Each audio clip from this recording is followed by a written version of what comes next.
Gusto mo bang hahanap-hanapin ka ng taong mahal mo? Gamit lamang ang kanyang larawan na nasa loob ng iyong cellphone. Hello mga guys, kumusta kayo? Panibagong araw, panibagong video na naman tayo.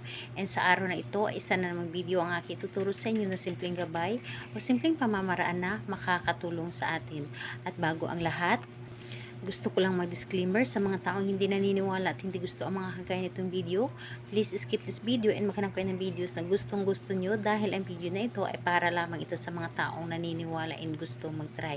Sa lahat po ng mga nagko-comment dito sa aking video dito sa loob ng aking channel, mag-ingat sa lahat ng mga nagre-reply sa inyo na dinadala kayo sa kanilang WhatsApp, pinimo up upang makaiwas po tayo sa scam.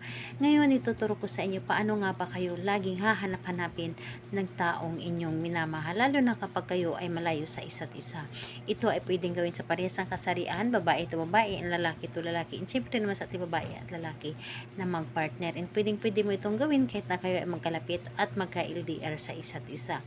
So dito is ang kailangan lamang natin na gagamitin is kailangan mo lamang dito maghanda ng inyong cellphone. So cellphone na meron naglaman or merong naglalaman ng kanyang larawan ng taong inyong karelasyon kahit na hindi pa kayo nagkikita sa personal. So, ayun po, larawan lamang niya and syempre yung sarili natin.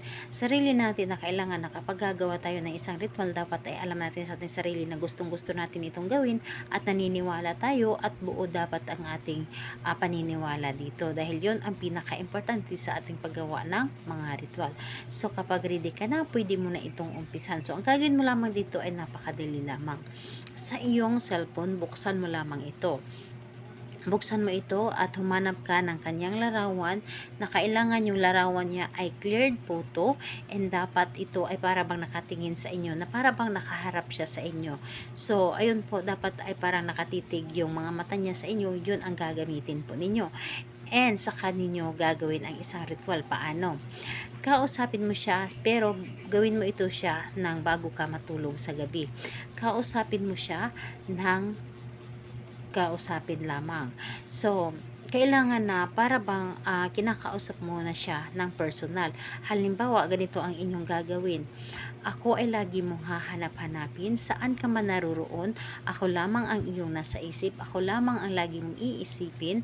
Ako lamang ang lagi mong gusto makita. Ako lamang ang gusto mong makasama. Saan ka man naroroon, hindi ka magiging masaya dahil ako lamang ang kasiyahan. Ako lamang ang kaligayahan mo. So, lahat ng gusto mong sasabihin ay sasabihin mo dito. So, kausapin mo lamang siya na para bang sinasabi mo ito sa kanya ng personal. So, pagkatapos mong kausapin ang kanyang larawan, ay hahalikan mo ito ng 3 beses. Hahalikan mo siya ng 3 beses na with feelings, yung nagagaling mismo sa kanyang or sa iyong puso. So, ayun po, gawin ito ng bago ka matulog sa gabi. So, sa kahit anong oras naman pwede. And kahit sa anong araw pwede po. Basta alam ninyo sa inyong sarili na gustong-gusto mo siyang gawin at magaan sa inyong loob ang paggawa nito. So, ayun po, pwede mo siyang gawin uh, every